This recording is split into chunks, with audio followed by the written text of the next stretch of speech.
बुरी आदत जो आपकी लाइफ बर्बाद कर सकती है। नंबर 1, अपनी तारीफ करना। कोई व्यक्ति अपनी बुराई सुनना पसंद नहीं करता है, पर बहुत से लोग ऐसे भी होते हैं जो अपनी तारीफ खुद करते रहते हैं, जो उनकी दिनचर्या आदत है। जबकि चाणक्य के अनुसार इंसान को कभी अपनी प्रशंसा खुद नहीं करनी चाहिए, बल्कि ऐसे कर्म करने चाहिए जिनसे दुनिया उसकी तारीफ करे। नंबर 2, दूसरों की बुराई करना। दूसरा चाहे वास्तव में बुरा हो, पर आपको उसकी बुराई करने का कोई हक नहीं है। दूसरों की बुराई करना सबसे बड़ा पाप है। अगर आप दूसरों की बुराई करते हैं, तो ईश्वर भी आपसे नाराज रहता है।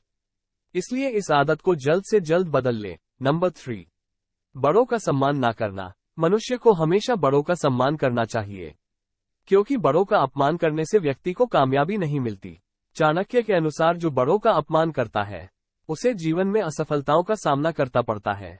यदि आप जीवन में सफल होना चाहते हैं, तो बड़ों का अपमान करने की आदत बदल लें। नंबर 4, माँ बाप को दुखी रखना। माँ बाप ईश्वर का दूसरा रूप होते हैं।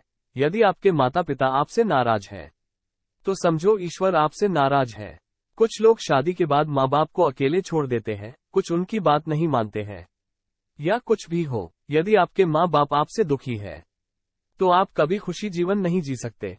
माँ बाप अगर आपसे खुश है, तो ईश्वर खुश है। इसलिए माता पिता को दुखी रखने की आदत बदल ले। नंबर 5, बुरे लोगों की संगत में रहना। जैसी संगत वैसी संगत, इसलिए बुरी संगत वाले लोगों में कभी ना रहें।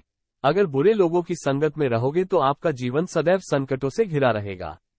यदि जीवन में सुखी रहना चाहते हैं, तो बुरे लोगों की संगत में रहने की आदत में सुधार कर ले। नंबर 6, अपने अतीत को याद रखना। अगर आप अपने अतीत की अच्छी बातें याद कर रहे हैं, तो कोई बात नहीं, लेकिन अगर आप अपने बुरे अतीत को याद करके अपने आप को कोस रहे हैं, तो आप कभी आगे नहीं बढ़ पाओगे। इसलिए हमेशा वर्तमान में रहो और जियो और भविष्य के प्लान बनाओ।